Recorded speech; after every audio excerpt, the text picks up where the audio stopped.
महिन्याच्याच प्रोसेसमध्ये सरकार काल जाहीरपणे माननीय पवारसाहेबांचे काल तातडीने वेळ दिली, महाराष्ट्रात काय परिस्थिती चालली याची सगळी माहिती घेतली. ते मला स्वतःहून म्हणाले की मी माननीय मुख्यमंत्र्यांना फोन करीन आणि गरज पडली तर मी स्वतः महाराष्ट्रात येईन.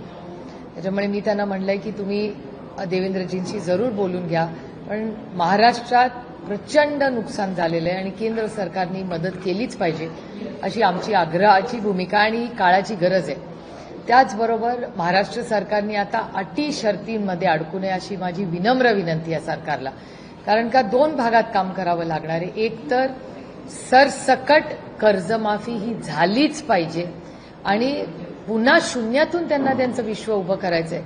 मग त्यांची घरं असतील, मग शेतीसाठी नवीन मदत असेल, या सगळ्या प्रक्रियेमध्ये खूप मोठं काम पुढचे 3 ते 6 महिने सगळ्यांनाच करावं लागणार आहे. त्याच्यामुळे लातूरमध्ये जेव्हा भूकंप झाला, ज्या पद्धतीने आदरणीय पवारसाहेब आणि यंत्रणा आणि त्या काळातला विरोधी पक्षही सगळ्यांनी मिळून महाराष्ट्राच्या हितासाठी जसं काम उभं केलं तसंच काम आपल्याला ह्यावेळीच उभं करावं लागणार आहे. आणि माझी विनंती आहे की फार यंत्रणा, मग पंचनामे, आता सगळीकडे जिथे आहे तिथे पाणी आणि ओला दुष्काळ दिसतोच आहे. कशाचे पंचनामे आणि काय?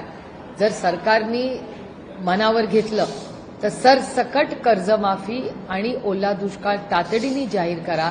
पंचनामे काय तुमचा प्रोसेस असेल तो शॉर्टन करा, पण तो कमी कालावधीमध्ये लोकांना मदत कशी मिळेल ह्याच्यामध्ये सरकारने लक्ष घातलं पाहिजे.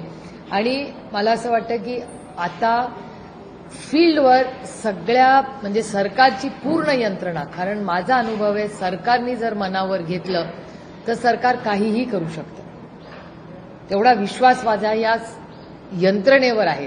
त्याच्यामुळे जर कोणीतरी ऑन द टॉप हे खूप मनावर घेतलं तर मुंबईतूनच ही सगळी यंत्रणा राज्यात व्यवस्थितपणे चालू शकते.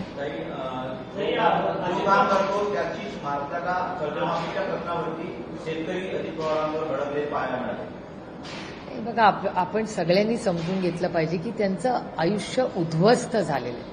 त्यांचे जे इमोशन्स आहेत, म्हणजे मला आज आणखीन एक वाटलं की एकीकडे ओला दुष्काळ जाहीर करा, सरसकट कर्जमाफी करा, पण दुसरीकडे मला असं वाटतं महाराष्ट्र सरकारनी या ज्या इमोशनल इश्यूज आहेत त्याच्यासाठीही टीम्स कराव्या लागतील आणि त्यांनाही गावोगावी पाठवावं लागेल. कारण का आजच सकाळी तुमच्याच चॅनलवर बातमी आली की एका शेतकऱ्यांनी आत्महत्या केली. आज ही सगळी परिस्थिती बघून हे कुठेतरी थांबलं पाहिजे. त्याच्यामुळे या सगळ्या कुटुंबांना एक इमोशनल सपोर्ट आणि काउन्सिलिंग ही करण्याची गरज आहे. आणि माझा विश्वास आहे की महाराष्ट्रात असंख्य एनजीओज आहेत जे अतिशय उत्तम काम करतात, तर त्या सगळ्यांची मदत महाराष्ट्र सरकारने तातडीने घेतली पाहिजे. आणि या सगळ्यांना इमोशनल जितू असतील किंवा कीर्तनकार असतील, या सगळ्यांची मदत घेऊन या सगळ्यांना इमोशनली आपण ही ताकद देण्याची गरज आहे. त्याच्यामुळे 3-4 लेव्हलचा पुढचे काही दिवस आपल्याला सगळ्यांनाच काम करावं लागेल. केंद्रीय मंत्र्यांनी तुम्हाला ताबडतोब दिली आणि मदतीचं आश्वासन दिलं. दुसरीकडे रोहित पवार मात्र केंद्र सरकार काहीच मदत करत नाही, दुर्लक्ष करत आहे, पाणी पुसत आहे, काळीची मदत करत नाही, अशी त्यांची वक्तव्य. हो, कारण का एकाच पक्षातून 2 नेत्यांची 2 वेगवेगळी मतं. नाही, ही वेगळी मतं कशी? मी मागितली आहे, त्यांचं म्हणणं अजून आलंच नाही. कारण का मी आणि रोहित एकच म्हणतोय. याचं कारण असं की महाराष्ट्र सरकारने तातडीने प्रस्ताव पाठवायला पाहिजे ना. कारण का हा सरकार एक डायरेक्ट कुठल्याही आपल्या देशामध्ये हा देश संविधानाने चालतो आणि त्या संविधानात काही अधिकार हे केंद्र सरकारचे आहेत. आणि जेव्हा अशी अतिवृष्टी होते तेव्हा महाराष्ट्र सरकारने तातडीने प्रस्ताव हा केंद्र सरकारला पाठवायचा असतो. ती प्रक्रिया तातडीने केली पाहिजे ना महाराष्ट्र सरकारने. एरवी लहान लहान कामांसाठी केंद्र सरकारकडे रात्री हुडी वगैरे घालून जाणारे लोक आणि प्रायव्हेट प्लेनने जाणारे लोक नेते या महाराष्ट्राने पाहिलेत ना. जसं तुम्ही तुमच्या कामांसाठी गेला तसं आमच्या कष्ट करणाऱ्या मायबाप शेतकऱ्यासाठी जावा, लवकर जा. कोणीतरी एक गेला तरी चालेल ना, सगळ्यांनी जायची काही गरज नाही. लाडक्या बहिणींना आम्ही एवढे पैसे देतोय, तर जर सरकारकडे पैसे नसतील तर स्वतःहून केंद्र सरकारकडे पैसे मागावं वाटतं का? आणि हे उत्तर योग्य वाटतं का की आम्ही एवढे पैसे देतो? एक तर कोणी खिशातून पैसे देत नाही, हे आपण सगळे मिळून टॅक्स भरतो या देशात, त्याच्यातूनच हा विकास होतो. हे पहिलं वास्तव सांगूया. दुसरं, कालही मी हे बोलले की महाराष्ट्र सरकार हे प्रचंड आर्थिक परिस्थिती अडचणीत आहे. हे मी म्हणत नाही, महाराष्ट्र सरकारचा डेटा सांगतो. आणि मी गेले वर्षाहून जास्त तुम्हाला सगळ्यांनाही वारंवार बोलते, फिस्कल मॅनेजमेंटसाठी काय काय हे सरकार करतंय हे सगळ्यांनाच माहिती आहे. आणि हा डेटा माझा नाही आहे, हा महाराष्ट्र आणि केंद्र सरकारचा डेटा आहे. एकीकडे आर्थिक परिस्थिती ही राज्याची प्रचंड अडचणीत आहे, हा डेटा महाराष्ट्र सरकारचा सांगतो. इथे शेतकऱ्यांच्या आत्महत्या, जलजीवन मिशनचं काम करणाऱ्यांच्या आत्महत्या, शिक्षकांचे वेळेवर पगार नाही झाले म्हणून आत्महत्या, हे गेल्या 1 वर्षात आपण सगळ्यांनीच पाहिलेलं आहे. मोठी स्कीम त्यांनी लॉन्च केली, लाडकी बहीण योजने, त्याच्यात 26 लाख महिलांची नावं कमी केली. आता का, कशी, काय, हा एक वेगळा मुद्दा, पण हे आता वेळ नाही हे बोलायची. आता जर महाराष्ट्राला सरसकट कर्जमाफी करायची असेल तर आत्तापर्यंत महाराष्ट्र सरकारने तातडीने भारत सरकारला विनंती करायला हवी होती आणि ते काहीच हालचाल झाली नाही. म्हणून काल योगायोगाने वन नेशन वन इलेक्शनच्या कामासाठी दिलेला होतेच. म्हणून मी शिवराज सिंगजींना विनंती केली आणि शिवराज सिंगजींची पूर्णपणे मदत करायची तयारी आहे. पण इथून प्रस्ताव तर गेला पाहिजे. महाराष्ट्र सरकारने ग्राउंड रियालिटी तर सांगितली पाहिजे केंद्र सरकारला. आणि शिवराज सिंगजी म्हणाले की मीही येईन एवढी परिस्थिती गंभीर असेल. त्याच्यामुळे मला असं वाटतं महाराष्ट्र सरकारने आता काहीतरी हालचाल तातडीने केली पाहिजे आणि मदत, पंचनामे होतील. तुम्हाला आठवत असेल की जूनमध्ये पहिल्यांदा पंचनामे झाले होते, त्याचे पैसे आजही पोचलेले नाहीयेत. आता नव्याने पंचनामे, आणि काय पंचनामे करत बसलाय हो तुम्ही. बघा ना, डोळ्यांनी दिसतंय. शेवटच्या जिथपर्यंत आपली नजर जाते तिथे नुकसानच नुकसान आणि पाणीच पाणी आहे. त्यामुळे तातडीने यंत्रणा लावून लगेच त्यांच्या खात्यात पैसे गेले पाहिजेत आणि त्यांना अन्नधान्य हे तातडीने पुरवण्याची गरज आहे. आणि काय हरकत आहे केंद्र सरकारला मदत मागायला, मला कळत नाही का महाराष्ट्र सरकार काही हालचाल करत नाही. एक आकडेवारी समोर आलेली आहे. मार्च 23 मध्ये तरी प्रति हेक्टरी जिरायतसाठी प्रति हेक्टरी 8,500 आणि बागायतीसाठी 17,000 होतं. तेच जानेवारी 24 मध्ये 13,600 आणि 27,000 केलं गेलं. पण आता परत तेच 8,500 आणि 17,000 केलं गेलेलं आहे. मुख्यमंत्री एकनाथ शिंदे असताना हे वाढवण्यात आलेलं होतं. बरोबर आहे तुमचं. आता परत रिव्हर्स चालले गाडी. त्याबद्दल आता तुमचं नाही 2 वर्षात इन्फ्लेशन बघा ना, महागाई वाढलीच आहे आणि हे रिव्हर्स कसं चालेल. एकदा सरकारने एक निर्णय घेतला आणि तुम्ही बघताय तुमच्या चॅनलवर मी मगाशी बघितलं की उद्धवजी जेव्हा गेले होते तेव्हा सगळ्या शेतकऱ्यांचीच मागणी आहे. मी अमित आणि धीरजही त्या फ्रेममध्ये मी पाहिले. ह्या सगळ्यांचं म्हणणं आहे 50,000 रुपये द्या. एक पुन्हा समजून घ्या, आपल्याला त्यांना आत्ता जे कर्ज आहे किंवा जी परिस्थिती आहे त्याच्यातून बाहेर काढायचं आहे, हा पहिला भाग. आणि पुन्हा त्यांना उभं करायचं आहे. त्याच्यामुळे हे 2 भागात काम करावं लागणार आहे. आणि त्याच्यासाठी महाराष्ट्र सरकारने हात रोखू नये. 80,000 कोटी रुपयाचा तुम्ही शक्तीपीठाचा रस्ता करू शकता. 80,000 कोटी रुपयाचा एक रस्ता करू शकता. आमच्या मायबाप शेतकऱ्याला तुम्ही एकरी 50,000 रुपये देऊ शकत नाही. हे दुर्दैव आहे. मंगळवारी झालेल्या कॅबिनेटमध्ये 2200 कोटी रुपयाचा निधी हा महाराष्ट्र सरकारने रिलीज केलेला आहे. तातडीची मदत हे तेवढंच सत्य आहे. पण 2,000 कोटींनी काय प्रश्न सुटणार आहे. आयुष्य उद्ध्वस्त झाली आहेत. घर, शाळा, गावं, पिकं, काय राहिलंय तुम्ही बघा ना. तुमच्याच चॅनलवर एवढंच कव्हरेज करतायत. म्हणजे खरंच त्या सगळ्या रिपोर्टरांचं आपण कॅमेरामॅनचं कौतुक केलं पाहिजे की त्या अतिवृष्टीमध्ये जाऊन कसे ती कामं करतायत आणि रिपोर्टिंग करतायत. आणि बऱ्याच रिपोर्टिंगमुळे सरकारलाही मदत होतीये की मदत पाठवण्यासाठी. त्याच्यामुळे खरंच त्या भागातल्या सगळ्या रिपोर्टर आणि कॅमेरामॅन दोघांचंही आपण कौतुक आणि आभार मानले पाहिजेत की एवढं डिटेल रिपोर्टिंग ते करतायत. पण 2,000 कोटीत प्रश्न सुटत नाही ना. तुम्ही 80,000 कोटी तुम्ही विचार, 2,000 कुठे आणि 80,000 कुठे. 80,000 कोटी रुपयाचा रस्ता विरोध असताना तुम्ही करता. पण इथे ती मुलं रडतायत. काल एक तर तुमच्याच चॅनलवर एक स्टोरी राहिली, एक मूल वाहून गेलं 4थी मधलं. म्हणजे असं वाटतं की बघवत नाही तो टीव्ही. इतकी आत्ताही मला बोलताना अंगावर काटा येतो. इतक्या वेदना आणि दुःख त्या सगळ्यांचा अश्रू अनावर आहे. तो आयुष्य उद्ध्वस्त झालंय प्रत्येकाचं. थोडंसं संवेदनशील या सरकारने वागावं. तर मराठवाड्यात ही परिस्थिती असताना आपत्ती व्यवस्थापनाचे 4,700 कोटी केंद्राचे आलेले आहेत, ते वापरले जात नाहीत. संजय राऊतांनी काल आरोप केला होता, फाईलवर वजन ठेवल्याशिवाय ती फाईल पुढे सरकत नाही. भोंगळ कारभार आहे सरकारचा. नाही, म्हणजे मला विश्वासच बसत नाही की 4,000 कोटी रुपये जर केंद्र सरकारचे आले आणि महाराष्ट्र सरकार 2,000च देत आहे, म्हणजे हे 2,200 म्हणजे 4,000 कुठे 2,200 कुठे, हे 2,200 कुठले पैसे आहेत? मग ते 4,500 जे केंद्र सरकारने पाठवलेत ते का नाही लोकांना देते? आत्ता तर गरज आहे ना. देवेंद्रजी काय म्हणाले होते की योग्य वेळी आम्ही मदत करू. आता ह्याच्यापेक्षा दुसरी कुठली योग्य वेळ आहे? आणि त्यांचीच लाईन आहे ना, यही समय है सही समय. हे दुर्दैव आहे, मला हे बोलावं लागतंय. अधिकाऱ्यांच्या हस्तेमुळं निधी दिला जात नाही. अहो, ते माननीय मुख्यमंत्री आहेत, मायबाप आहेत या राज्याचे. त्यांच्या पुढे अधिकाऱ्याचं चालणार का माननीय मुख्यमंत्र्यांचं चालणार? तुमच्या मताशी सहमती दाखवत मुख्यमंत्री अजित पवार यांनी आर्थिक परिस्थितीनुसार आरक्षण मिळालं पाहिजे असं म्हटलेलं आहे. नाही, मी असं नाही म्हणलेली. मी माझ्या 2 मुलांबद्दल बोलले. मी रेवती सुळे आणि विजय सुळेंबद्दल बोलले होते. त्यांनी मला प्रश्न विचारला की आरक्षणाबद्दल काय झालं पाहिजे. तर अर्थातच आरक्षण हे संविधानाप्रमाणेच चालणार. जे आरक्षण भारतरत्न डॉक्टर बाबासाहेब आंबेडकरांनी दिलं आहे त्याला कोणीच हात लावू शकणार नाही आणि आम्ही कधी त्याला लावू देणार नाही. हा एक मुद्दा झाला. नवीन आरक्षणं जी येत आहेत त्याच्या बाबतीत मी सगळ्यात जास्त आरक्षणावर मागणी कोणी केली आहे संसदेत, तर मी केली. धनगर, मराठा, लिंगायत आणि मुस्लिम समाजाची जी मागणी आहे त्याच्यात वारंवार मी विनंती केली आहे भारत सरकारला की तुम्ही बऱ्याच राज्यांच्या आरक्षणाच्या मागण्या करता, त्या कन्सॉलिडेट करा. एक स्पेशल सेशन आरक्षणावर बोलवा आणि कन्सॉलिडेटेड बिल सगळे मिळून पास करू. कोणीच त्याला विरोध करत नाहीये, तर पास करायला काय प्रॉब्लेम आहे?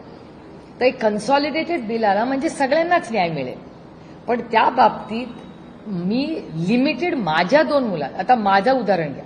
आता उद्या महिला आरक्षणाचं बिल आलं, तर आता त्या महिला आरक्षणाचं बिल आल्यावर मी त्या आरक्षणाच्या बिलमध्ये त्या सीटवर उभं राहायचं का नाही? मग मी महिला म्हणून उभं राहायचं का मी ओपनमधून उभं राहायचं? हा एक मोठा प्रश्न माझ्यासाठीच आहे. कारण आरक्षण कुणासाठी आहे? महिला आरक्षणाचं बिल अशा महिलांसाठी आहे ज्यांना संधी मिळाली नाही, ज्यांना कदाचित त्या माझ्यापेक्षा जास्त टॅलेंटेड असतील पण त्यांना तेवढी संधी मिळाली नाही जेवढी मला मिळाली. मग महिला आरक्षण मी घ्यायचं का नाही हा एक मुद्दा. आणि मी त्याच्यात एवढंही बोलले की समाजात चर्चा केली पाहिजे. सगळ्या माझ्या स्टेक होल्डर्सचं मत आपण एक समाज म्हणून चर्चा केली पाहिजे की महिला आरक्षणात माझ्यासारख्या महिलांनी आरक्षण घ्यायचं का नाही. मग मी ओपनमधून उभं राहायचं का महिला आरक्षित झाली बारामती लोकसभा तर मी उभं राहायचं का नाही. तसंच रेवती आणि विजय यांनी आरक्षण घेऊ नये हे मत माझं सदानंदचं आहे. याचं कारण असं की आम्ही सगळे शिकलेले आहोत कुठल्या तोंडाने, आणि माझ्या मुलांपेक्षा जास्त हुशार मुलं कदाचित आर्थिक अडचणीत त्या ज्या कॅटेगरीमध्ये माझी मुलं बसतात, माझी मुलं ज्या कॅटेगरीमध्ये बसतील त्या कॅटेगरीमध्ये दुसरी कदाचित मुलं असतील जी माझ्या मुलांपेक्षा हुशार असतील पण त्यांना आर्थिक अडचण असेल तर त्या मुलांना प्राधान्य दिलं पाहिजे ज्या कॅटेगरीत माझी मुलं बसतात किंवा मी बसते. असं मी बोललेलं आहेच ना ऑलरेडी. पण त्या नात्याचा विचार करू नका असं दादा म्हणतात. कशाच्या बाबतीत? आरक्षणाच्या बाबतीत मी नाही त्यांचं स्टेटमेंट ऐकलेलं त्याच्यामुळे मी नाही त्याच्यावर बोलणार. नाही, माझं काय म्हणणं आहे की जे आरक्षण भारतरत्न डॉक्टर बाबासाहेब आंबेडकरांनी दिलं ते तसंच राहणार. कारण का हा देश कुणाच्याही मनमर्जीनी चालत नाही, तो संविधानानेच चालतो.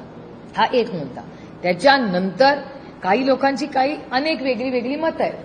तसंच मराठा, धनगर, लिंगायत आणि मुस्लिम समाजाची मागणी प्रचंड आहे. आजही मला आज सकाळी सक्षनाचाच मेसेज आला होता की जालन्याला आज मला वाटतं आंदोलन का काय मोर्चा आहे मला असं वाटतं धनगर समाजाच्या आरक्षणाचं. धनगर समाजाच्या आरक्षणाची मागणी त्या अनेक वेळा खरं तर सगळ्यात जास्त धनगर समाजाला आरक्षण मिळावं, मराठा समाजाला मिळावं, लिंगायत समाजाला त्यांचे अधिकार मिळावे आणि मुस्लिम समाजाला जे मिळावं ह्याची सगळ्यात जास्ती डेटा ड्रिव्हन माहिती तुम्ही काढून बघा. तो संसदेत मी मांडलाय, मी फक्त प्रेस कॉन्फरन्समध्ये नाही मांडला. त्यांना आरक्षण मिळालंच पाहिजे ही भूमिका ही सातत्याने फ्लोअर ऑफ द हाऊसवर जिथे निर्णय प्रक्रिया होते त्या मंदिरात पार्लमेंटच्या त्या वास्तूमध्ये मी बोलले.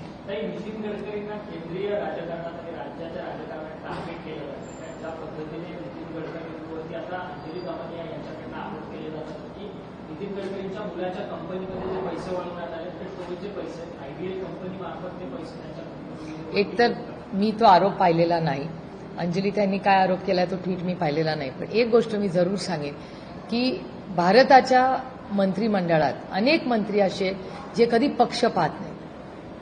ते मदत करतात आलेल्या खासदाराला आणि त्याच्यामुळे भारतात विकास होतो. गडकरी साहेब असतील, अश्विनी वैष्णवजी असतील, अनेक असे एक्सटर्नल अफेअर्सचे मंत्री असतील, भूपेंदर यादवजी असतील, अनेक मंत्री आहे. जेव्हा आम्ही आमच्या लोकसभा मतदारसंघातली कामं त्यांच्याकडे घेऊन जातो तेव्हा आम्ही विरोधक आहोत म्हणून ह्यांना निधी देऊ नका, डीपीटीसी अरे विरोधी आहे कट मारा, असं केंद्र सरकारमध्ये होत नाही. पण अनेक मंत्री असे आहेत केंद्र सरकारमध्ये जे विरोधात आम्ही असलो तरी आमची कामं करतात. कारण का एका सशक्त लोकशाहीमध्ये जेवढं महत्व हे सत्ताधाऱ्यांना आहे तेवढंच महत्व विरोधी पक्षालाही आहे. पण ते गडकरींच्या जाणीवपूर्वक टार्गेट केलं जात आहे. त्याच्यामध्ये किंवा हर्षवर्धन सत्पाळ म्हणतात आहे कोणी एका व्यक्तीला देशाचा पंतप्रधान व्हायची स्वप्न पडतात आहे. त्यामुळे कुठेतरी केंद्रीय मंत्री गडकरींना टार्गेट केलं जातं. एक तर गडकरी साहेबांचं काम म्हणजे एक नंबर एकदम म्हणजे आमच्या मतदारसंघांमध्ये जेव्हा जेव्हा आम्हाला अडचणी येतात तेव्हा आम्ही हक्काने त्यांच्याकडे जातो आणि ते मदत करतात. एखादा रस्ता डिले झाला अनेक वेळा त्यांनी कॉन्ट्रॅक्टरला ब्लॅकलिस्ट देखील केलेलं आहे. हेही आपण सगळ्यांनीच पाहिलेलं आहे आणि हा अनुभव मला आहे अनेक वर्षाचा. म्हणजे 11 वर्ष ते मंत्री आहेत. त्याच्यामुळे जर ते टार्गेट करत असतील कोणी त्यांना ते खूप दुर्दैव आहे. कारण का खरंच त्यांचं काम चांगलं आहे.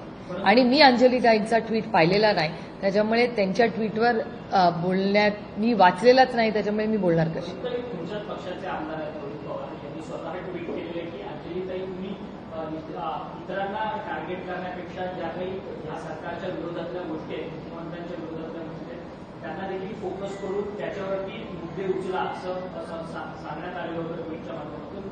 दुसरीकडे सुषमा अंधारेंनी ट्विट करून सांगितलं की नितीन गडकरींनाच हे टार्गेट करणार आहे हे आम्हाला सगळं माहिती आहे. त्याच पद्धतीने 2 दिवसानंतर नितीन गडकरींच्या विरोधात अंजली दामानिया येऊन समोर बोलायला लागलं. अंजली दामानिया यांना कुणीतरी असाइनमेंट दिली का? मला नाही माहिती. अंजलीताई अनेक वर्ष एक ऍक्टिव्हिस्ट म्हणून काम करत आल्यात. मला असं वाटतं एका सशक्त लोकशाहीमध्ये प्रत्येकाला बोलायचा अधिकार आहे. प्रत्येकाचा एवढं डिटेल किंवा ह्याची लिंक त्याला त्याची लिंक केला मला असं वाटतं ह्याच्यात फारसं आपण पडू नये. मला वाटतं आता राज्यासमोर ओला दुष्काळ जाहीर होणं आणि सरसकट कर्जमाफी होऊन ह्या लोकांना शून्यातून परत त्यांचं आयुष्य उभं करणं ही आत्ताची आमच्या सगळ्यांचीच जबाबदारी आहे. आणि आम्ही जरी विरोधी पक्षात असलो तरी आजही आमचे नेते आज फील्डवर आहेत. म्हणजे बजरंग अप्पांच्या मतदारसंघात खूप नुकसान झालंय. राजेश टोपे आज आमदार नसले तरी गेले अनेक दिवस सातत्याने आहे. तुम्ही त्यांना बघताय फील्डवर. ओमराजे निंबाळकरांचं, संदीप क्षीरसागर, रोहित पवार, जयंत पाटील, तुम्ही नाव घ्या आणि तो माणूस फील्डवर आहे. आणि हे काही म्हणजे हे आमचं कर्तव्य आहे. कधीतरी नैतिकता सगळ्यांनी मिळून राजकारण बाजूला ठेवून आज राज्यासाठी एकत्र मिळून काम करण्याची गरज आहे. जी काही मदत सध्या पूरग्रस्त भागाला दिली जाते त्यामध्ये मोठ्या प्रमाणात राजकीय पक्षांचे नेत्यांचे फोटो लावले जातात. त्यामध्ये सत्ताधारी सगळ्यात पुढे आहेत. त्याचा देखील ते प्रचार करण्यासाठी वापर करतो असं वाटतं. मला वाटतं 2 गावांनी ते ट्रक परत पाठवले. त्याच्यामुळे ही माणुसकीची वेळ आहे. इलेक्शन्स येतील आणि जातील. ही काय म्हणजे जर हे झालं असेल तर हे खूप दुर्दैवी आणि धक्कादायक आणि सुसंस्कृत महाराष्ट्राला न शोभणार. गिरीश महाजन गेलेले होते पूरग्रस्तांना मदत करायला. त्यावेळेस गिरीश महाजन देखील शेतकऱ्यांवरती चिडताना पाहायला मिळाले. मी काय पैसे काय गाडी घेऊन आलेलो नाहीये असं अशा पद्धतीने वक्तव्य त्यांनी केलं आणि त्यानंतर शेतकऱ्यांच्या रोषाला त्यांना सामोरं जावं. माझी विनंती आहे महाराष्ट्राच्या माननीय मुख्यमंत्र्यांना की हा काळ अडचणीचा आहे. सगळ्यांसाठीच आहे. लोकांची आयुष्य उद्ध्वस्त झाली आहेत. थोडंसं त्यांनीही त्यांच्या टीमला सांगावं की थोडा संवेदनशील एखादा शेतकरी त्याचा दुःखाचा विचार करा. तो जेव्हा बोलेल तुम्हाला तेव्हा तुम्हीही ऐकून घ्यायची. त्याच्या मनस्थितीचा मान सन्मान केलाच पाहिजे.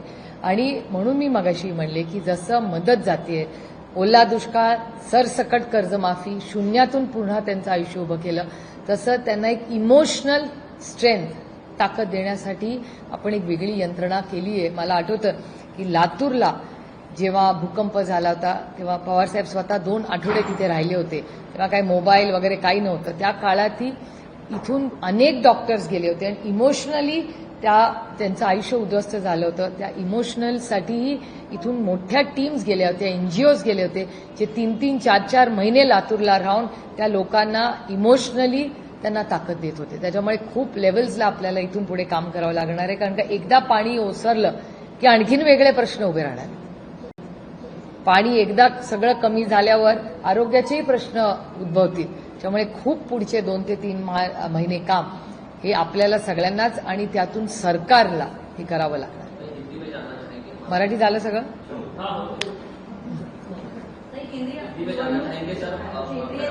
एक मराठी. त्याचे नियम बदलले आता, जेव्हा इंडिया आघाडीने एकूणच प्रश्न उपस्थित केला होता त्याच्यानंतर आता आधार कार्डचा पण नंबर जोडण्यात येईल.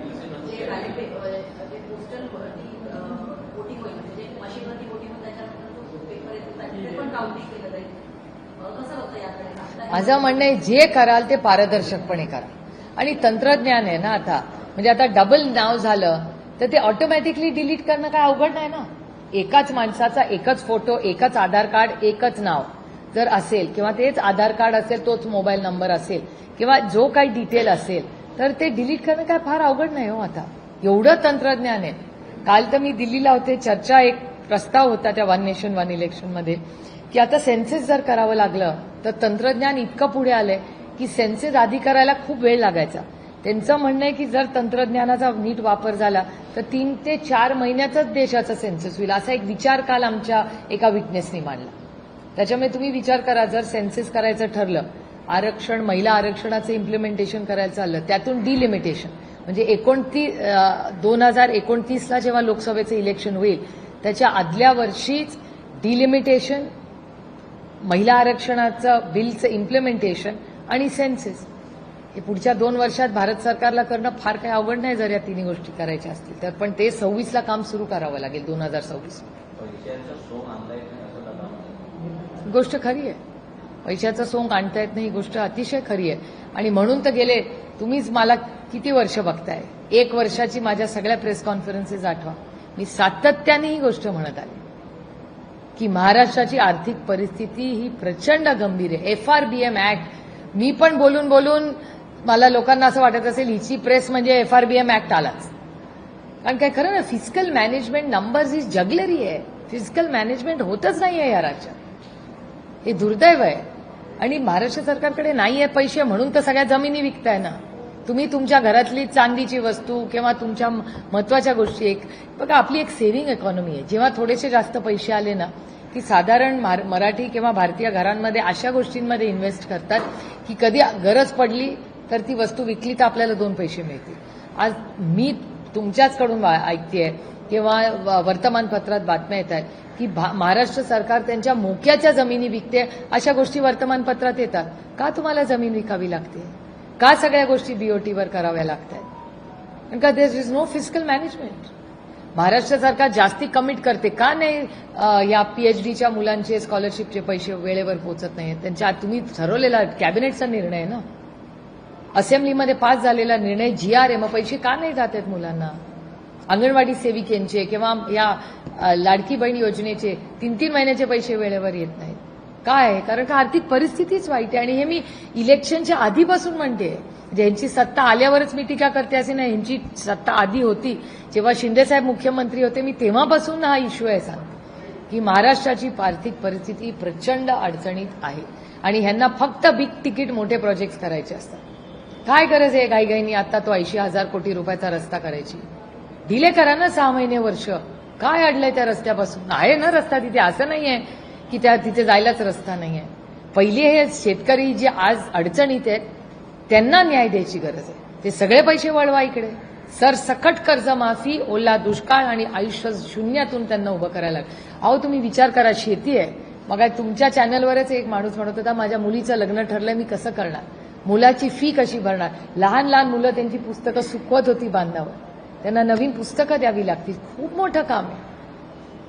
पण हे सरकारने ते थोडंसं हे बिग तिकीट प्रोजेक्ट थोडेसे डिले करून महाराष्ट्राला आता कशाची गरज आहे, त्या काळ्या मातीशी इमान राखणाऱ्या, तुमच्या माझं अन्नधान्य सोडवणाऱ्या त्या शेतकऱ्याबरोबर उभं राहण्याची गरज आहे.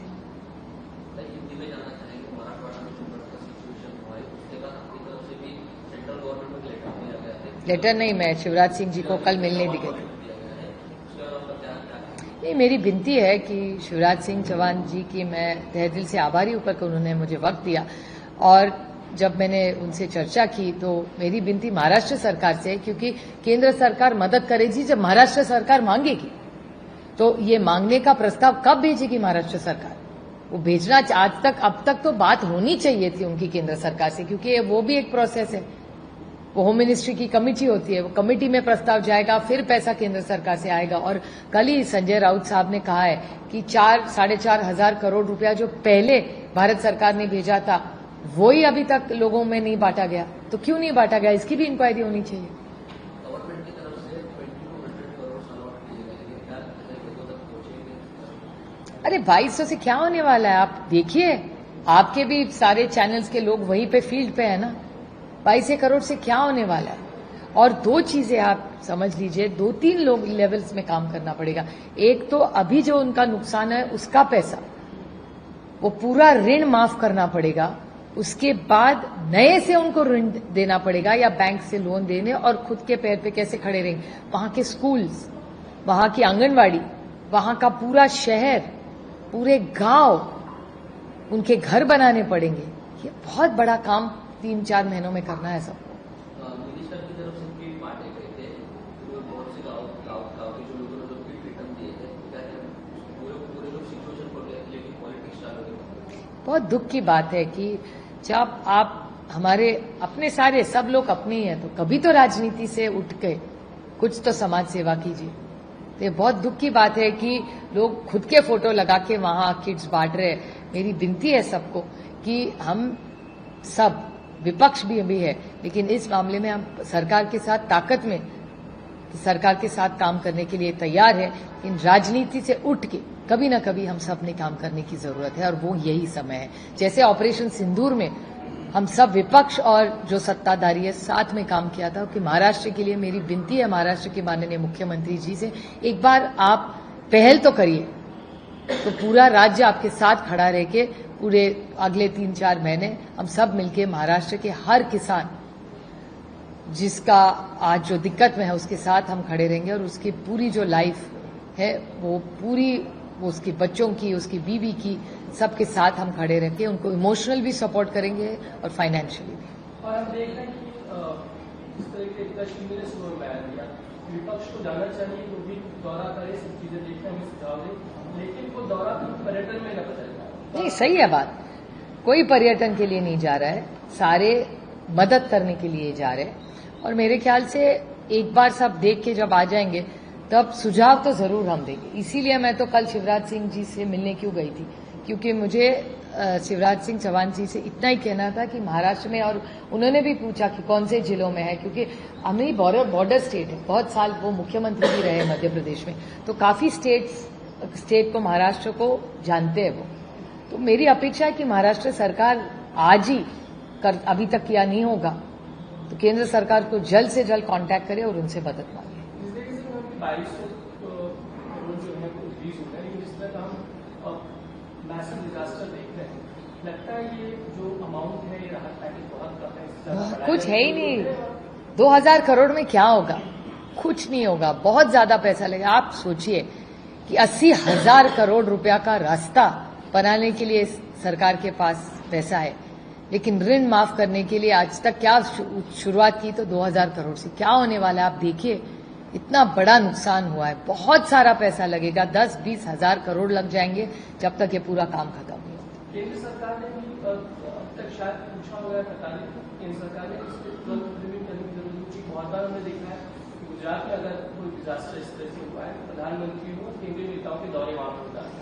महाराष्ट्र में अब तक ऐसे दौरे नहीं तो मैं बड़ी विनम्रता से माननीय मुख्यमंत्री जी से पूछना चाहती हूँ कि क्या उन्होंने सेंट्रल गवर्नमेंट को कांटेक्ट किया है, क्या उन्होंने ब्रीफ किया है, क्योंकि अमित शाह जी होम मिनिस्टर है, तो ये पूरा डिपार्टमेंट होम मिनिस्टर, और अगर यहाँ पैसा केंद्र सरकार से आएगा तो वो कमेटी होती है, कमेटी में कृषि मंत्री भी होते हैं, तो कृषि मंत्री और होम मिनिस्टर 3-4 लोगों की भी हाई पावर्ड कमेटी रहती है, वो रिव्यू करके फिर वो पैसा भेजती है। तो क्या महाराष्ट्र सरकार ने प्रस्ताव भेजा है? कल तक तो नहीं भेजा था, क्योंकि कल मैं दिल्ली में थी, तब मैंने पूछा तो अभी तक तो कल शाम तक तो महाराष्ट्र सरकार से कोई प्रस्ताव दिल्ली नहीं गया। सीएम अगर दावा कर रहे हैं कि केंद्र मदद करेगा, उसको करेगा रिपोर्ट के लिए, क्योंकि हमारे पास इतना फंड तो है कि हम आगे बढ़कर किसानों को मदद करें। बहुत अच्छी बात है।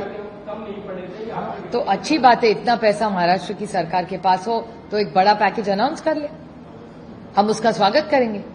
2000 करोड़ से क्या होने वाला है? आपने देखा है कितना नुकसान हुआ है। 2000 करोड़ से कुछ नहीं होगा। जिस तरह आप देख रहे हैं उसमें मांग कर रही है 50,000 एकड़ की मांग कर रही है। देखो 50,000 रुपया एकड़ ये किसान ही मांग रहा है, तो उस हिसाब से बैठ के सरकार तय करे। उद्धव जी का स्टेटमेंट आया कि 10,000 करोड़ का पैकेज लगेगा, 80,000 करोड़ का आप रास्ता बना सकते हैं, तो 10,000 तो किसानों को दे ही सकते हैं।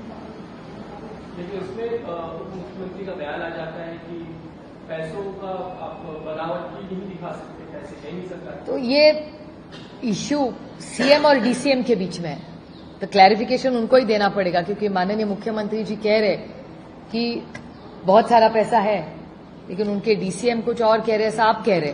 तो मेरे ख्याल से सरकार को ही पूछना पड़ेगा कि सीएम और डीसीएम दो अलग सिग्नल दे रहे, कि इसका अर्थ क्या है, कि रियल सिचुएशन क्या है महाराष्ट्र की। राहुल गांधी ने ट्वीट किया है, उसमें कांग्रेस के पदाधिकारियों ने कहा जाए मदद करें, तो विपक्ष जो है इस तरीके से आगे बढ़कर एक साथ में मदद करने के लिए पहुंचे। हम ताकत से सरकार के साथ खड़े रहने के लिए तैयार हैं।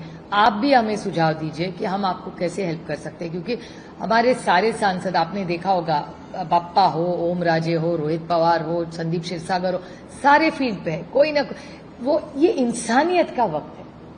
ये कौन सांसद है, कौन एमएलए है, ये उसका वक्त नहीं है, ये इंसानियत का वक्त है। सब हमारे ही फैमिली के लोग हैं ना, कौन बाहर का है, सब घर के ही लोग हैं। घर के लोगों को जब मदद रहती है तो उठ और काम पे लग जाओ।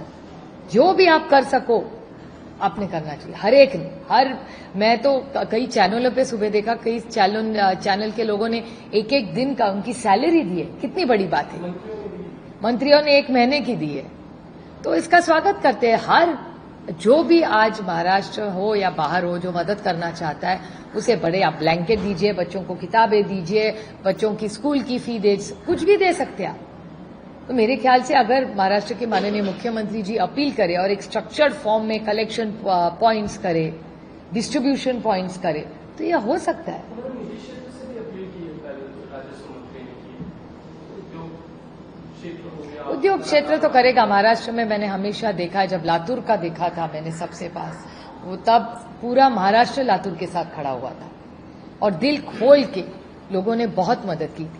तो शायद माननीय मुख्यमंत्री जी अगर सबको शायद उन्होंने टीवी पे आके एक अपील करनी चाहिए राज्य को, जो जितना जितना कर सके करे। मैं तो बोल के थक गई कि जब महाराष्ट्र में कोई भी ऐसी अड़चन आए, तो अगर महाराष्ट्र के माननीय मुख्यमंत्री जी ने ऑल पार्टी मीटिंग की, तो सब साथ मिलके, कभी तो पॉलिटिकल डिफरेंसेस अगर हम अलग रख के राज्य की सेवा में, राज्य के हित के लिए साथ काम करने के लिए मैं तो हमेशा तैयार रहती हूँ। माननीय मुख्यमंत्री पहल तो करें।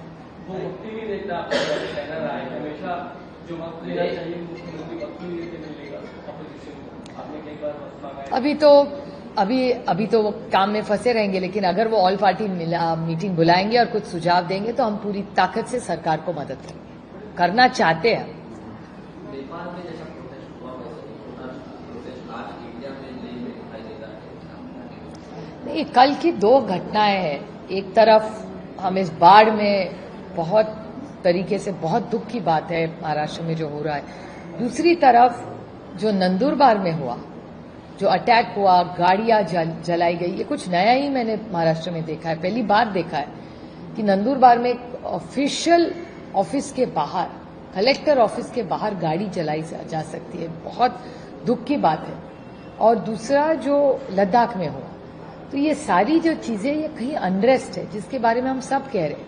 और इसीलिए मैं बहुत बार माननीय मुख्यमंत्री जी से भी विनम्र विनंती करती रहती हूँ कि ऐसे अगर इश्यूज आए तो आप ऑल पार्टी मीटिंग बुलाइए, एक डायलॉग तो रहे कि विपक्ष सिर्फ आप पे टीका टिप्पणी करने के लिए नहीं है। कभी कभी हम हमेशा देखिए, ऑपरेशन सिंदूर ही देखिए ना, पूरी ताकत से मोदी जी के नेतृत्व में हम सब खड़े रहे। 3-4 महीने कांग्रेस पार्टी हो, हम हो, पूरी ताकत से भारत सरकार के साथ खड़े रहे हम, क्योंकि वो देश का सवाल था। मैं फिर एक कहना चाहती हूँ, हमारे लिए पहले देश, फिर राज्य, फिर पार्टी, उसके बाद फैमिली। जो मांग सोनम वांगचुक कर रहे हैं 14 दिन से, वो तब थोड़ी जब हिंसा अपने चरम पे थी, 4 लोगों को वहाँ पे मौत की खबर ऐसे आया है, पुलिस वालों को भी वहाँ पे पथराव हुआ, भी घायल हुए, कि लद्दाख को खासकर वहाँ पे पूरे राज्य को मांगना था। अब बीजेपी ये कह रही, सरकार की ओर से कहा गया था, लेकिन आपने हम कह रहे थे कि आप अपना अनशन तोड़े, लेकिन आपने अनशन को तोड़ा है जब हिंसा में चरम पे चली गई, और आपने लोगों को समझाने की बजाय आप एम्बुलेंस से अपने घर चले गए। ये कहीं ना कहीं आरोप है गृह मंत्रालय से सोनम वांगचुक हाँ, कांग्रेस और सोनम वांगचुक जो है वहाँ पर हिंसा भड़काने का काम कर रही है। इनकी इंटेलिजेंस क्या कर रही थी? सरकार की इतनी बड़ी यंत्रणा है ना, उसका इंटेलिजेंस होता है। हम भी सरकार में बहुत साल रहे हैं, ये चीजें ऐसे नहीं होती। और मैं डिफेंड नहीं कर रही हूँ किसी को, लेकिन वांगचुक जी कितने दिन से बोले जा रहे हैं, ये कल की बात नहीं है। 6 महीने, साल भर से क्या ही जा रहे, कुछ ना कुछ आप कह रहे हैं ना। तो 1 साल आपको पता है कि वहां अनरेस्ट है, तो भारत सरकार का इंटेलिजेंस क्या कर रहा था, कोई मुझे बताए। ये तो उसकी तरह हो गया ना ऑपरेशन सिंदूर। ऑपरेशन सिंदूर में सब जब कश्मीर में अच्छा चल रहा था, अटैक हुआ कैसे, इसके बारे में आप सोचिए ना कभी। और उसके बाद का ऑपरेशन सिंदूर सक्सेसफुल हुआ नहीं हुआ वो तो अलग बात है, लेकिन अटैक तो हुआ ना। फिर इंटेलिजेंस क्या कर रही थी इस देश में? उनको एक्टिवेट किया जा रहा है, नेपाल में जिस तरीके के हालात में लोग हैं, ये तो कहीं ना कहीं लद्दाख से लेकर दिल्ली में। ठीक है, आप लद्दाख का कह रहे हैं, नंदुरबार में क्या हुआ आप बताइए मुझे। नंदुरबार में इतनी हिंसा हुई कैसे? Shocking it is. क्या कर रही थी महाराष्ट्र की सरकार? ये पूना में कोयता गैंग घूमती रहती है, क्या कर रही है महाराष्ट्र की सरकार? और होम मिनिस्ट्री क्या कर रही है? आप मुझे कोई बताए महाराष्ट्र की होम मिनिस्ट्री। और डेटा मेरा नहीं है, आपके चैनल का ही है, आप ही हेडलाइन करते हैं पुणे में सबसे ज्यादा क्राइम है। ये मेरी हेडलाइन नहीं है, आपकी है, क्योंकि डेटा ही दिखा रहा है ना कि पुणे में क्राइम बढ़ा हुआ है। लेकिन मैं खासकर लेह लद्दाख को देखूं, बहुत ही शांतिप्रिय और वो पूरा बिल्कुल। ऐसे में वहाँ पे इस तरह की हिंसा हो जाना, क्या सरकार की बदइंतजामी या निगलेक्ट कर रहा है मामलों को? बिल्कुल मेरे ख्याल से भारत सरकार ने इसको रिव्यू करना चाहिए। और ये एक धोखे की बहुत बड़ी घटना। क्या आप देखिए, एक ही दिन में नंदुरबार और लद्दाख सिमिलर, इश्यूज अलग थे लेकिन रिएक्शन वही है।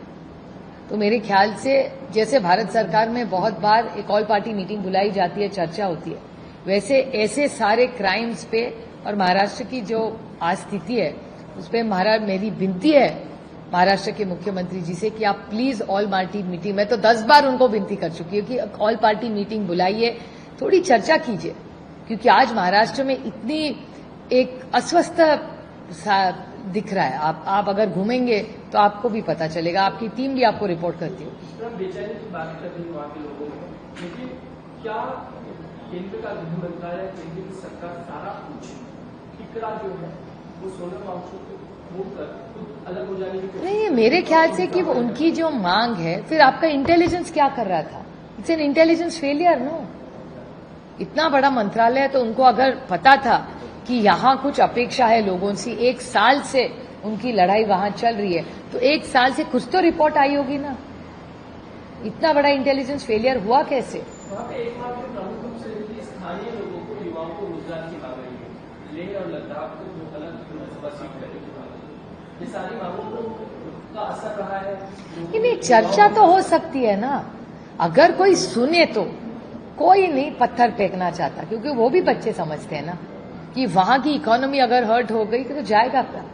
लेकिन अगर कोई सुने ना, दिक्कत है कि इनका सिर्फ आउटगोइंग चलता है, इनकमिंग बंद ही है, ये दिक्कत है सरकार की।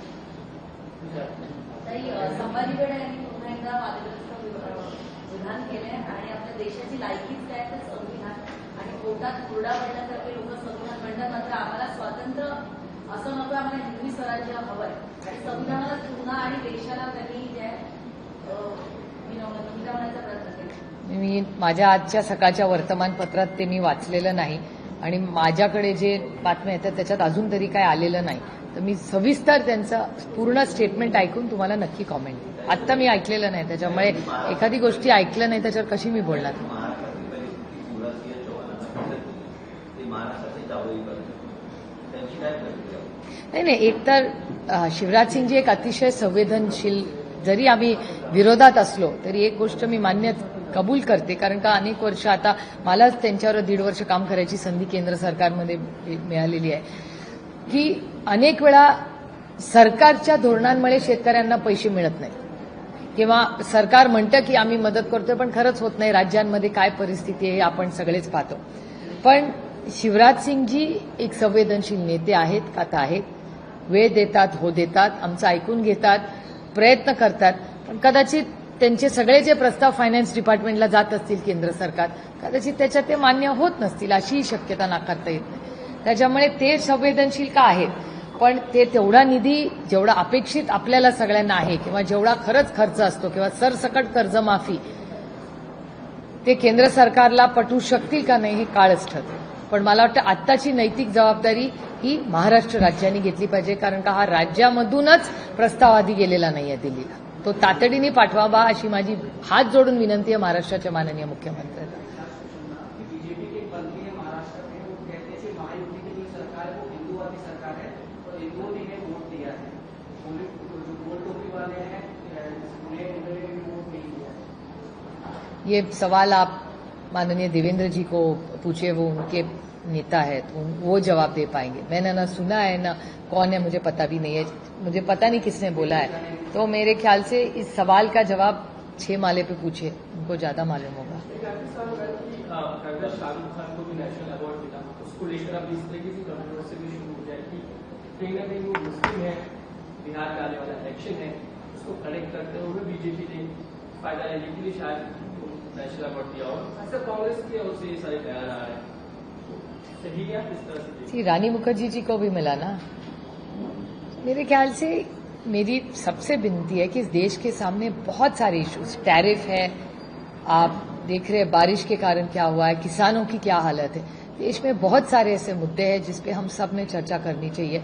और अवार्ड किसको क्या दे वो सरकार तय करे. जब हमारी सरकार थी हम टैलेंट देके देते थे, और रानी मुखर्जी जी हो या शाहरुख खान जी, ये देश के टैलेंटेड लोग हैं. आप कहीं भी जाओ, जब मैं ऑपरेशन सिंदूर में गई थी मुझे बहुत अभिमान लगा कि एक कितनी बड़ी चीज है कि हर बच्चा, मैं 4 देशों में गई, वो तो नेताओं के बारे में, पंडित जी के लिए, महात्मा गांधी जी के लिए, इंदिरा जी के लिए हमेशा बड़े प्यार से बोलते थे, लेकिन एक दूसरा एक अच्छा रिश्ता बनाने का है. जैसे राज कपूर जी के गाने हों, आज भी वहां चलते हैं. शाहरुख खान के बारे में या करीना कपूर जी के बारे में बच्चे हमें पूछते थे, आप इंडिया से आए? हाँ. अरे आप कभी शाहरुख खान से मिले, आप करीना कपूर को जानते हैं? हमें इतना अच्छा लगा कि हमारा पूरा सिनेमा, थिएटर एक कल्चरल एक्सचेंज, जिसको टियर 2 कह सकते हैं. तो टियर 1 में सब नेता एक दूसरे से मिलके देशों में रिश्ते सुधार सकते हैं, वैसे सिनेमा इंडस्ट्री को भी हम यूज कर सकते हैं कि टियर 2 डायलॉग में कल्चरल एक्सचेंज देशों में हो सकता है. तो ये बहुत बड़ी एसेट है हमारे यहाँ. भले वो अमिताभ बच्चन जी हो, शाहरुख खान जी हो, सलमान खान जी हो, आमिर खान, रानी मुखर्जी, करीना, आप नाम लीजिए, आलिया भट्ट हो, सबके बारे में हमें पूछते थे. क्योंकि मैं तो साड़ी पहन के घूम रही थी, तुमको पता था ये इंडिया से आई है, तो मुझे पूछते थे आप आलिया भट्ट को मिलते हैं, इसका सिनेमा हमने देखा है. क्योंकि सब आज डब करके आते हैं, हर चीज डब सारे भाषाओं में होती है. मैंने तो सुना है भारत में आजकल बहुत लोग कोरियन सीरीज देखते हैं, ऐसा एक पेपर में आया था. तब हम कोरियन देख रहे हैं तो अच्छा है ना. अच्छा, ये पूरी लाइन कोरियन देखती है, देखिए, तो यही सर्वे हो गया. तो हमारी भी टीवी सीरियल्स वहां जा रही है, अच्छी बात है हम सबके लिए. दिस इज टियर 2 डिप्लोमेसी है ये tier 2. It's a big strength. झाला. थँक्यू. तुम्हाला वेळ कधी मिळतो बघायला कोरियन सिरियल? आता टर्किश बघायला लागले. पण विथ सबटायटल्स का विथ डबिंग? अच्छा, डबिंग पण. चला टीस